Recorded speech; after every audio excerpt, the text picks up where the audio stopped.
Very interesting. I'm interested. The crowd's swelling. The crowd is swelling. Good morning to Paul Breen. Hey Troy, how are you? Oh, I'm tops. Good. Loving the music, mate. Really enjoying it. Is that your vibe? Yeah, absolutely. It's hard to sit still when that's playing. Did you do a few spins in the green room? Just a few spins on your on your office works chair? A couple of spins to Luther Vandross? You know it, mate. Hey, thanks for joining us this morning, mate. And I know there's a fair few people that are really interested to hear from you. I've piped you up, mate. I've pumped you up over the last 2 days, and I know there's a fair few people that really sponge off you for business info. And I guess I almost had the problem of trying to describe what an entrepreneur is off air today leading this show, and I was about to give a description, and I don't know, I get stuck. What do you think's an entrepreneur from your eyes? And it's a very glorified name at the moment. Oh, I know, and it's I think there's this supposed glamour around it, but there's really not that much glamour. In all honesty with you, it's mostly a grind to solve a problem in the market better than somebody else. And, arguably, what entrepreneurs do is they look for those inefficiencies. They look for those problems that aren't being solved particularly well. And then they try to find a solution that hits the mark better than what currently exists. And really a lot of the time it's a needle in a haystack. It's a search for what that is. And then you've got to convert that into, something that enough people are prepared to put their hand in their pocket and buy from you. So, it's the entrepreneur takes the idea and produces it into a scalable venture. I mean, that's really what it is. There's a difference between being self-employed, I guess, and actually being an entrepreneur. So the entrepreneur typically is on a high, like running a bit more of a scalable business, I guess. It doesn't need them there every moment of the day. Are you saying that if none of your businesses are successful, are you still an entrepreneur? Is it a mindset or is it a result-driven thing? No, I mean, look, I don't even know how you score, like what's the scorecard for success? I don't know. I've never gone out and chased money, for example. I mean, that's just, if you make some money, that's great. But the reality is that I never talk about any money I've got or other people's money. I mean, my fundamental thing is, even at my age, and I've been doing this for a long time, right? I've been running my own show for 25 plus years. And I just get up every day and think about, what is it, the problem that I need to solve today?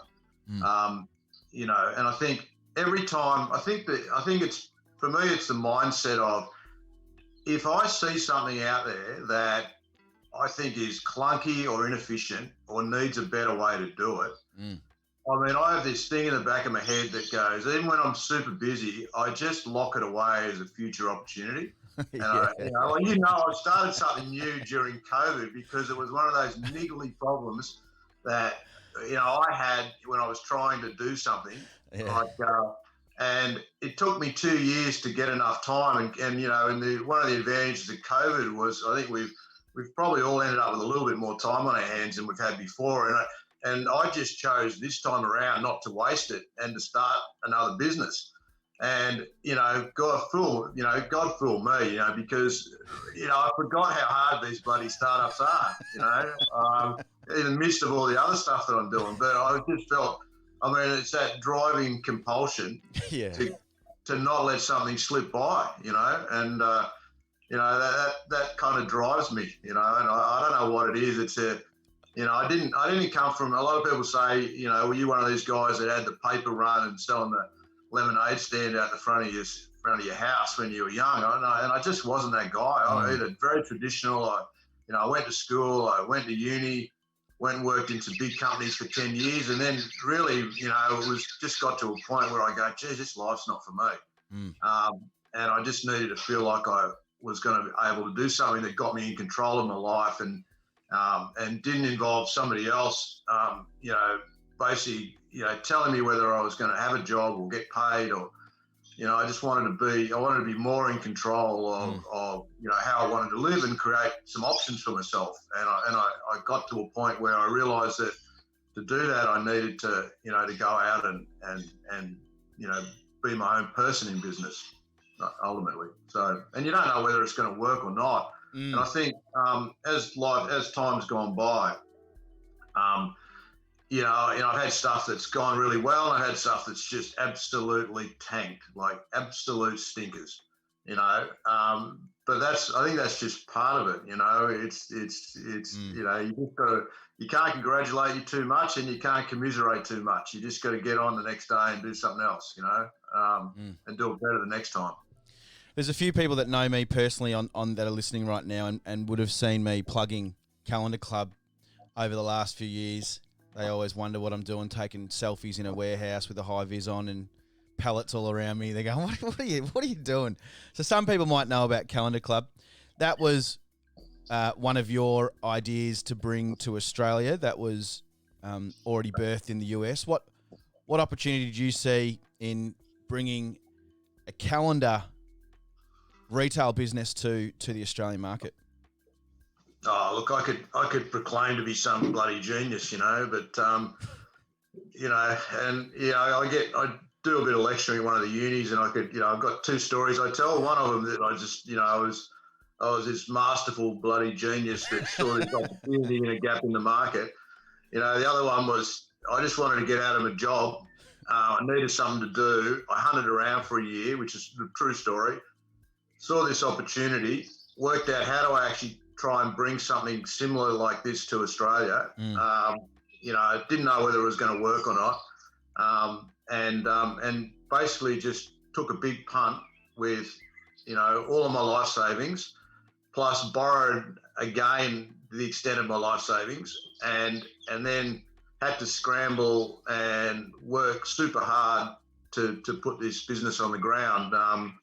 In terms of the opportunity itself, I think in hindsight you get to appreciate some of the factors that made that business as successful as it was, which really at the start weren't that obvious or evident to me when I started it. It was really, could I replace my salary with this business? I mean, ultimately, but when I look back, it was,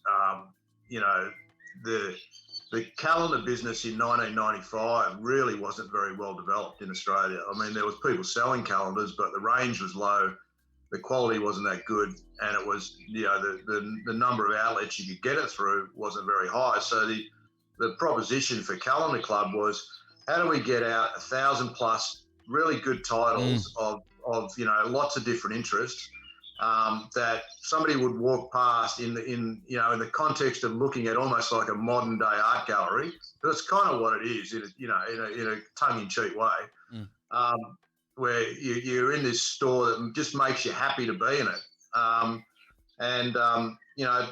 and then how do we actually distribute that? And that's where the whole idea of this pop-up retail thing came in. They started to talk about pop-up retail officially in that term in about 2008. But, we were doing it in 1995 when the market was really undeveloped. So there was factors like that. And I remember the first day we opened our first store out at High Point in Melbourne here.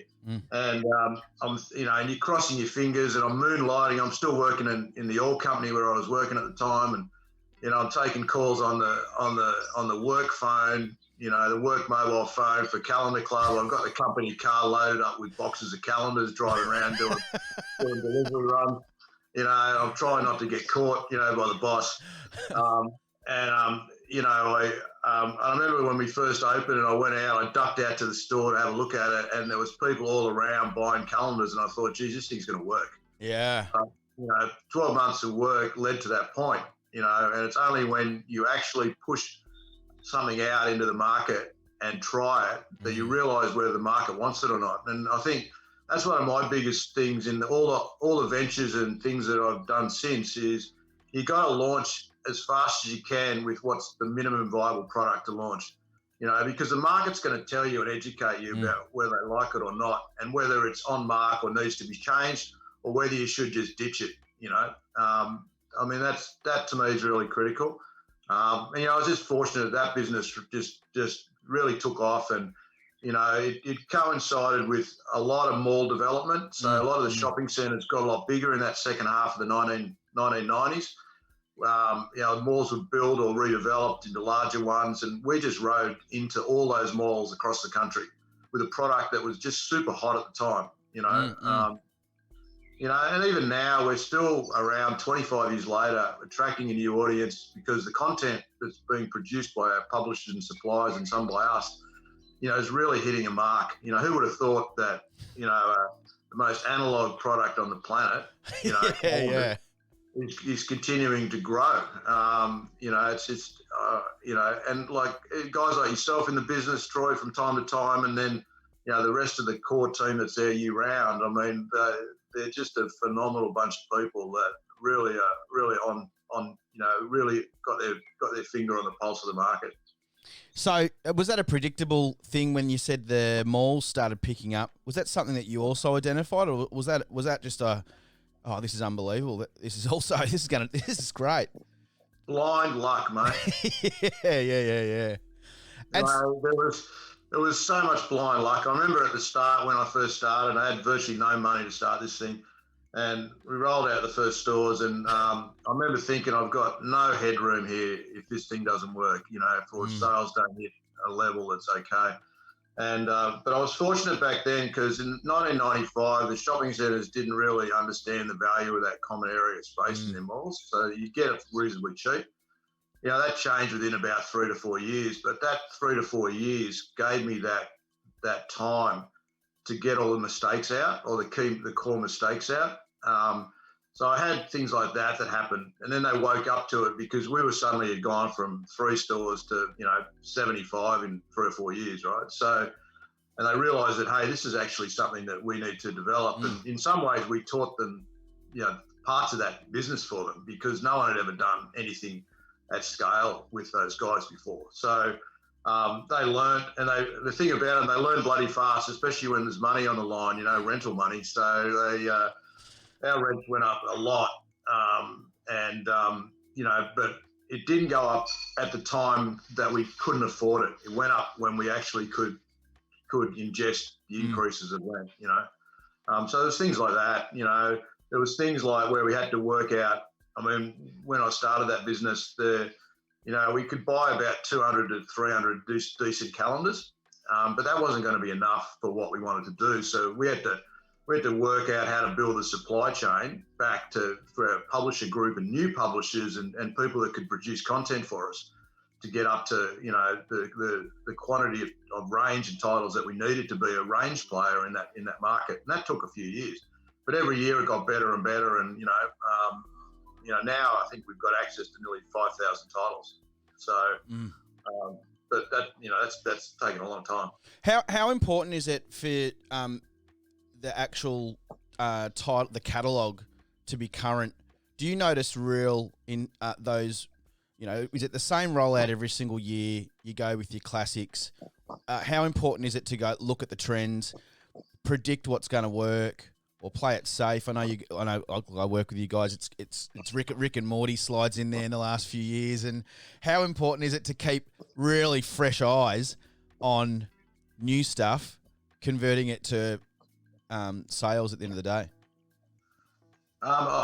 Super important. I mean, the thing is, the stuff that does sell well every year, but the reality is you're living in a competitive market, and what we're about is we're the $20 gift item. Okay, so we're just not competing, with people with other retailers that are selling calendars. We're competing with the $20 that's in a person's wallet that they want to make a gift to somebody else for Christmas. That's what we're doing. So the content is absolutely critical. Like licensed titles, stuff that's on TV or sporting teams, or even now stuff that's popular on social media has transformed itself into content, in a physical calendar. So, we're always, we probably this year alone, we've got, I don't know, out of the probably 1,200 titles that'll hit actually be at our stores, not our online store, but in our physical stores. There's probably, 20% of those at least that's absolutely brand new, like content. I mean, other stuff's it might be a particular dog calendar, but it's not the same dog calendar as last year. Everything's a different image. Everything's shot again every year. There's nothing that's just rolled out again. You can't do that. Customers are just too smart, and they'll penalise you heavily if you try to treat them like idiots. The Whippets would sell well, wouldn't they? Yeah, we sell one or two Whippets. I don't know who buys them, but it's basically everyone buying calendars for me every year. Hey, I got a question in here. It was probably on the back of things going really well. What's the flip side of that? Things are going well now. What happens when it slows down in retail for you? Or perhaps shoe. I know this guy's business. He's in retail. He sells Indigenous products. When things slow down, what do you do? What's the mind frame? Aside from survive. I think it's really understanding. I mean, you got to get to the heart of who your customer is, and where they are. I think the lazy way to do business is to just assume that you can get online and just blast stuff out to just load up the shotgun and blast it out everywhere. You got to be a lot more targeted, and you got to, if you have a physical store, it's like, those people that really matter to you as customers, how much do you know about them? All right. The more and more you know about them, the more and more you can satisfy them. Right. So that's a key thing. All right. So collection of information and data's become really key about understanding customers. First of all, the second thing is understand where typical customers that are attracted to your product, whatever it is, would congregate. All right. So, and then hit those congregation points. So if somebody's in control of or has a good relationship with a group or groups of people, whether that's formal or informal, and has some degree of power or trust over that group, how do you hit them directly to let them know what you're doing? All right. The more direct you can go to customers, the better. All right. That's the key. I mean, to give you an example, for the first time ever, Qantas released a calendar, and obviously, they didn't know that, the COVID was going to happen when they agreed to do that. Now, it's a beautiful art calendar of all the golden age of flying, and it's just a beautiful images of old style posters, right? And so we bought that first time, and Qantas were going to provide it. They bought it for themselves to give away, I think, and we were the only people that were allowed under the license to buy it. No other retailers got it. And we didn't really know what to do with it. Anyway, so one of our team members is an ex-Qantas member who's been or team member that's been stood down under the COVID thing. Anyway, she's part of a group where there's 6,000 people that have been, similarly stood down. So she's constantly on this, this page. I think it's a Facebook page, and she just pumped out that Qantas has got a calendar. In the space of, I think it was 3 days, we sold about 400 calendars of that group, right? Because we went direct to them. We found out where they were congregating, and they were congregating for a reason, all right? So understanding, and this is not always easy to do, but business isn't easy either. It's understanding those, where are these people and what are they doing? The Qantas one's a classic example of a congregation point of 6,000 people, and we sold to 400 of them in 2 days, right? We have a bunch of dog calendars, like Whippets. There's a lot of Whippet appreciation societies, or at least groups of one, Troy, probably. And, so we'll hit that. We'll find out who they are and directly work out how we get to those guys, and then put our product in front of them. In tough times, you got to go as direct as possible to the customer. That's big. Congregational, yeah. It's and that kind of applies. You've dabbled with both online and physical, getting your product off the screen into their hands. basically, as It- close as you can. And you know what? It's the same thing because they're the same people. Yeah. Whether they're interacting with you online or directly via a bricks and mortar store, they're the same people, right? So you know you got to consider yourself multi-channel these days. You know, and deal with the customer how they want to be dealt with, not how you want them to deal with you. That's key. You just dabble with. You talked about some of the people in your team. How important to you is? I mean, there's probably a lot of people there. I'm one of them that hasn't really gone into the team space in business. I've always been solo, and essentially, it's probably one of my hurdles in growing, knowing who to bring in, to trust. You've built a good team at Powershop in the early days. How effective and how important is it to growth the team? Well, you know, I think for me at the moment, you got to work out what you're good at. I think first of all, and what you enjoy. So, what you're good at and what you enjoy, there's an overlap point. All right. So there's stuff you got to do anyway that you don't enjoy. That's just a fact of life in business. All right. But you're looking for that sweet spot of enjoy plus good at. Okay. So for me, what I like doing, I mean, people say, are you passionate about calendars, or were you passionate about electricity when you're running Powershop, or are you passionate about education with your education company, whatever, right? And the short answer is no. I'm not a product person. So I know that, and I've always known that. I'm agnostic to product. What I'm passionate about is the process of building and scaling. I love that. I love seeing, how do I connect with customers? How do I get my first customer in a new venture? Where are they going to come from, right? So, so to do that, what I focus on is my team becomes super important, all right? You know, you know from experience at Powershop, Troy, even though I guess I'm effectively the overall boss of the business, I'm not really there at all on a day-to-day basis. You know, so the team up there is tremendous. The one thing I will say is it takes, if you want to scale your business, you have to transform yourself. You know, if you're the leader of the business, you have to transform yourself from the doing of the work to the mentoring and the teaching of others to do the work. That's key. Okay. And that takes patience, and it takes an understanding that people are going to screw it up, all right, when they start.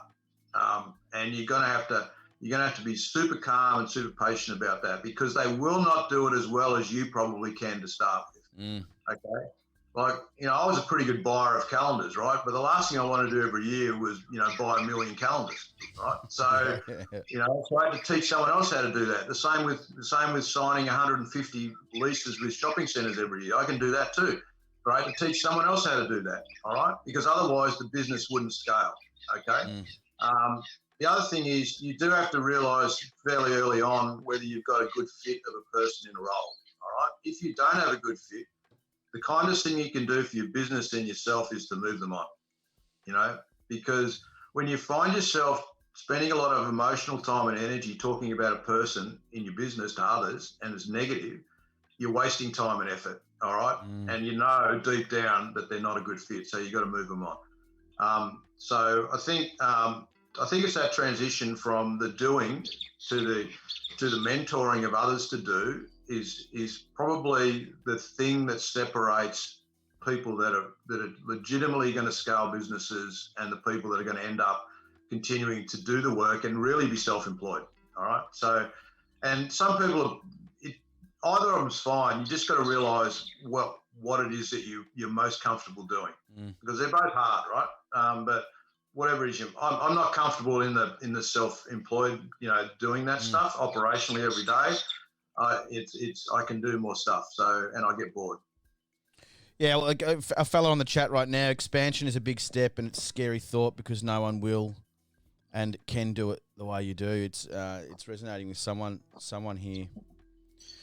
Yeah, it's a leap of faith, and I think half the battle is for people as you scale up is what's when you think about what's the next role that you should have in your business. Who should you appoint next, right? What is that role?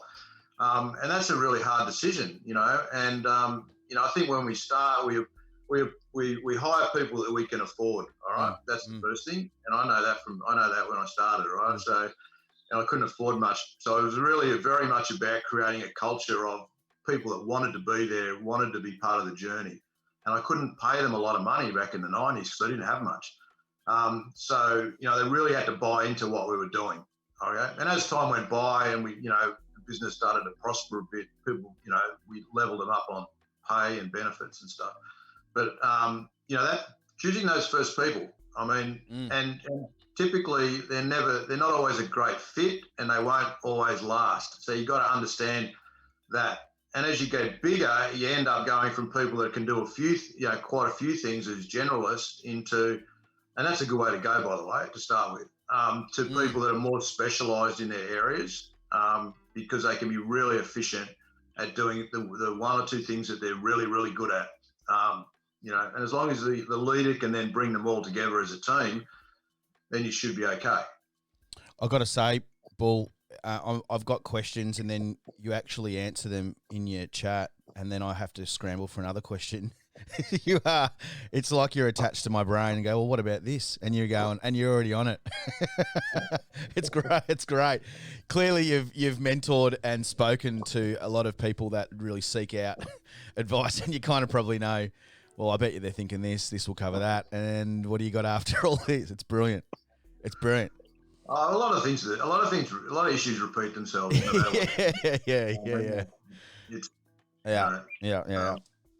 But I think I will say that work ethic's the key. I think when I started, I remember I was sitting around. I was working at Mobil Oil back in the day, and there was a ton of blokes sitting around in other cubicles that were heaps smarter than me. And I remember I wasn't getting any good opportunities coming my way there. I was a bit of a plotter, and I remember thinking that when I left, that I may not be able to outthink all these people, but what I got to be able to do, what I can do, which is entirely up to me, is I can outwork them. All right. So, and I've held that ethos my whole life and career. I am prepared, as you would know, Troy, to do the shitty or the worst jobs, right, in the business, as alongside anyone else, and that's a key part for me, is to keep yourself centered and real. It doesn't matter to me what the job is. It just doesn't matter. It's just work. If I'm the most available, I'll do it. And do you notice that when you come into some businesses and they want your a little health check from Dr. Paul, and they go, tell us what's going on? Is that a common one? Someone's not willing to, they're looking at things like a bit of a status.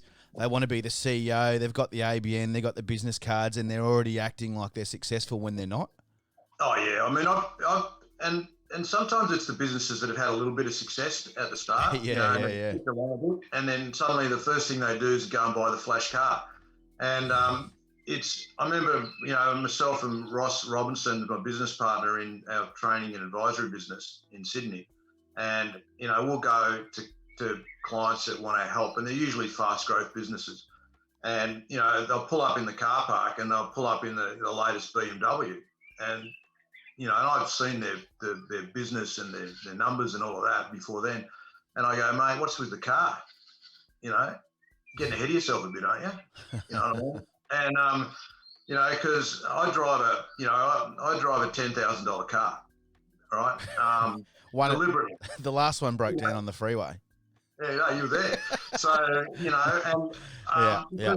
the end, none of that stuff matters. It just doesn't matter. It's just fluff. So if you get caught up in the fluff of it, you might hit a hard ending. Like when things don't go well and you start running out of money. I mean, you got to build yourself something that can take bumps on the way through. Now, if you a lot of people probably found out some hard truths when COVID hit. About their business. That they didn't. I mean, I'm in a retail business, right? Pop-up. And, there's 150 stores that we're going to open up, in the next, now weeks, if not days, some of them. And, going through this process of wondering how retail was going to be this year, particularly when we are, we are leveraged against 8 weeks of Christmas trade, and that's all we got. All right, people would,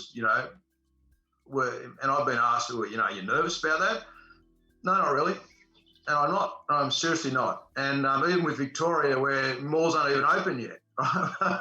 So we've got 20 stores booked open in Victoria. We don't even know when or if, right? And I'm not the slightest bit nervous about that because, even if they don't open, we've built a robust enough business to get through a period where they don't open. All right. So, and I think that's really critical, is to know that you've covered downside risk as well. All right. And we cover downside risk because we scrutinise every dollar of cost that we spend and work out whether spending that money makes us more money. All right. That's fundamental. All right. And that just strips out all those luxuries that you really don't need. You just don't need them. I've got a few questions coming in. I'm going to head to them. And we don't have to finish at 8. We can kind of roll on a little bit, maybe for another 5, 10 and squeeze these in. What does Paul consider the worth of formal education as it relates to employment and business? It's an interesting one. So, I'm outside of what we already talked about. I also chair a company called Outcome.life, which is about placing interns at the end of their university degrees into Australian host companies for work experience. All right. So what I know is that what formal education gives you, it gives you a really disciplined way to think. All right. It doesn't necessarily, unless you're being, some specific thing, like engineering or a practical, health or allied health kind of thing. Most of the degrees like arts and commerce and those sorts of things will teach you ways to think and discipline about how to research, present, etc. And that's really valuable, I have to say. It's really valuable. Work experience is super valuable as well. And you should start working really in some fashion or other at the youngest possible age you can. And it doesn't need to be a lot, all right? Yep. But getting used to workplaces, getting used to taking responsibility and being able to do what your boss says to ask you to do is really critical. So I think, universities really have to evolve as well, I think. I think they can't continue to serve up stuff that is not relevant to people getting employment at the end. Okay. That's why, once again, the things that I like doing in this work readiness via this intern program is solving a real problem for students that are graduating with no experience. So the combination, you don't need a formal qualification to be successful. It does help you get started faster, though, I have to say. That's probably the one advantage. You probably kickstart your career a little bit faster. Whereas, if you don't, you might go a little bit slower in your early 20s. Brilliant. I'll flick over to the next question. What does Paul look for when interviewing employees? That's a really good question. Thank you for that. The vibe. A little bit. I think there's a couple of things. And it's a classic because we interview, 120 plus people to run our calendar club stores every year as store licensees, So we're recruiting all the time for people, all right? And those people work in our stores as their own business for 8 to 10 weeks typically, right? They make good money. So, and then we interview team members that are permanent or seasonal within our business. How I answer that is, I would say that you have to have, there's aptitude and attitude.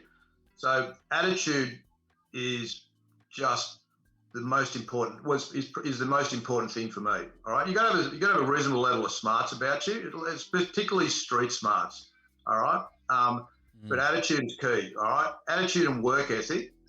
We can teach you how to do stuff in a business setting. We can, right, and most businesses can.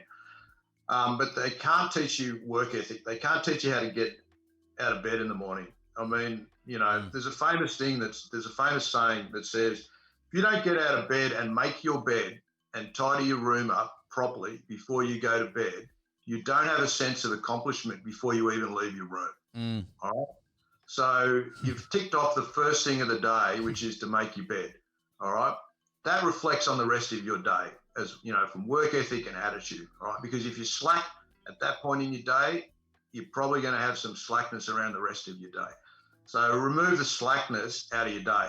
All right. So, and the minute you get into a role, like the minute you get into a role, be the person that's prepared to go the extra bit from a work ethic point of view. Be the person that's prepared to volunteer. All right. Don't be watching the clock. All right. It's very competitive out there, you know, for good jobs. So, you know, you need to stand out, and not a look at me stand out. The quiet achievers stand out. I mean, those people get noticed. All right. And they are absolute gold. All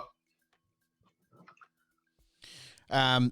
Brilliant. I don't even know. I can't remember I know Sammy Gartland, but I can't even remember what business he does. But there's a fair few people getting a lot of value from this. So, mate, thanks for hanging around. And I call it capacity and passion. Hey, you just dabbled with a business that you started in COVID. Yeah. I'm sure everyone's got all these grand ideas. What have you been thinking about for 2 years that you pulled the trigger on in COVID?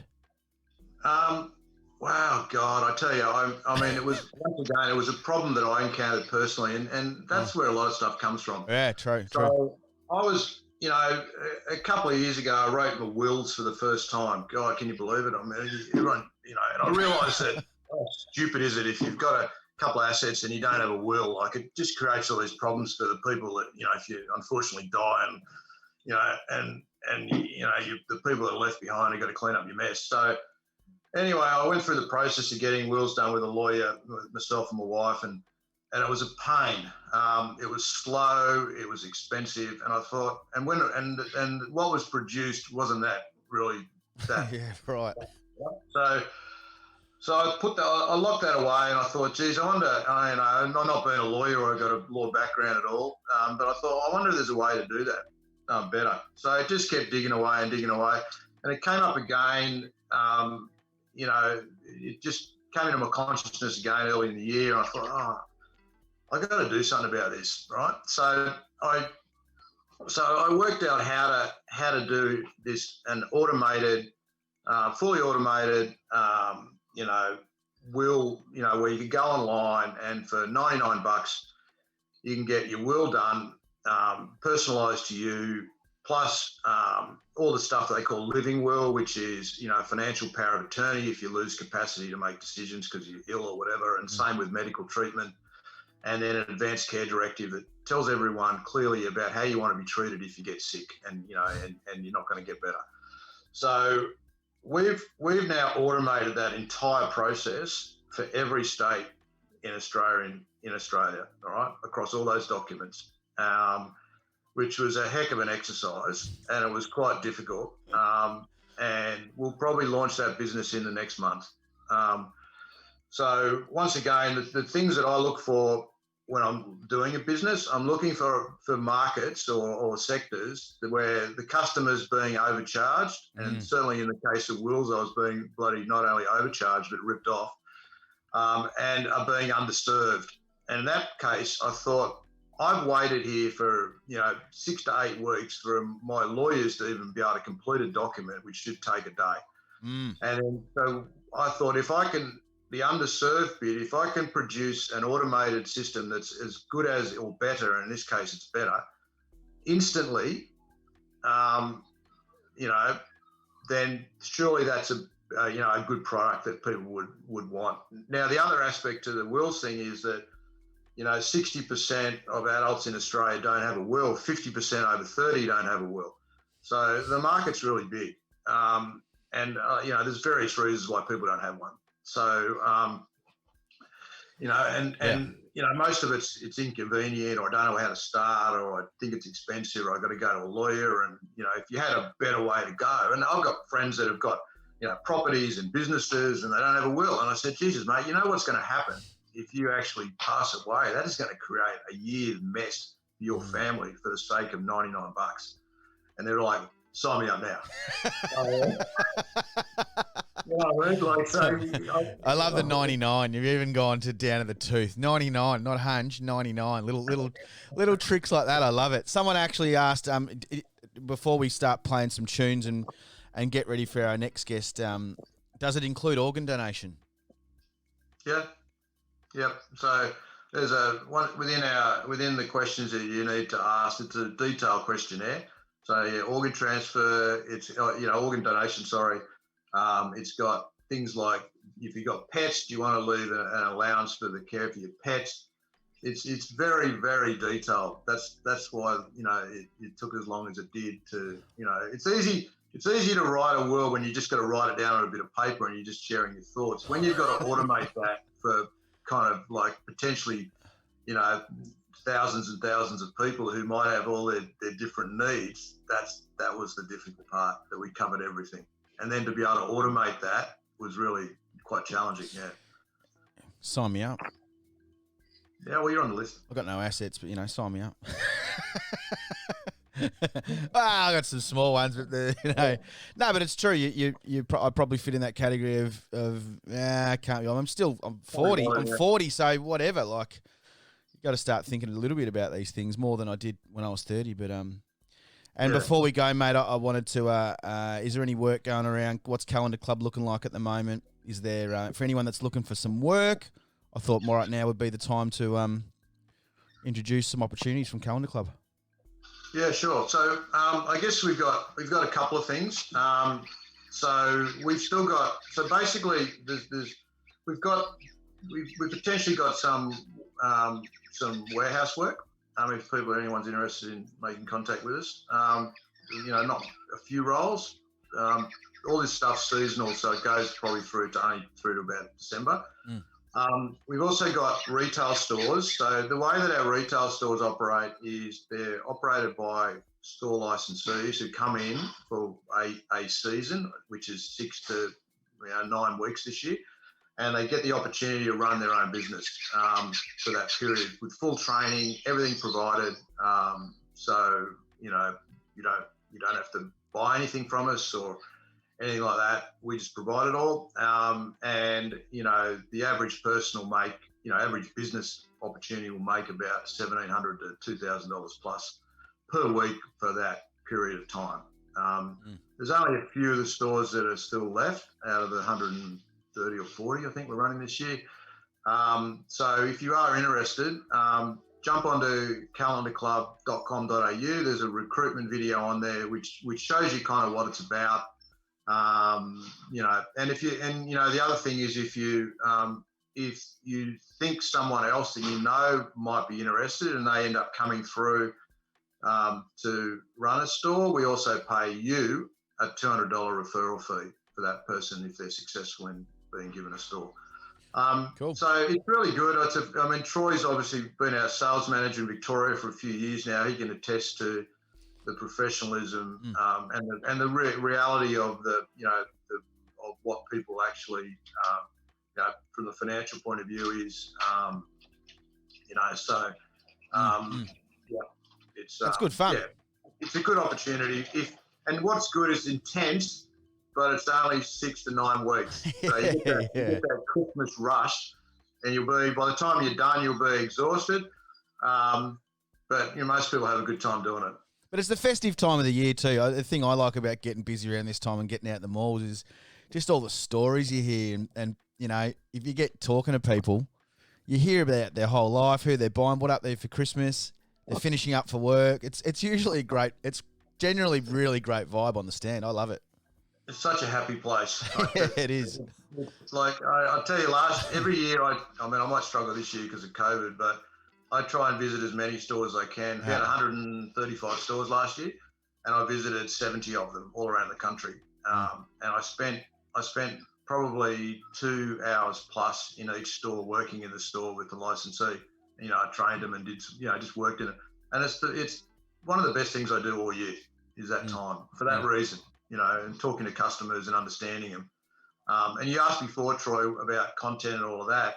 A lot of ideas that we have come from that direct feedback that we get because we spend that much time in the stores, I love it. It's just my favourite thing. If someone wanted to contact you and actually get some more of these gems, advice and some business, how can they contact you? Through LinkedIn? Yeah, LinkedIn, Paul Breen. Yeah. Cool. Please, yeah, reach out or connect on LinkedIn. Yeah, that'd be good.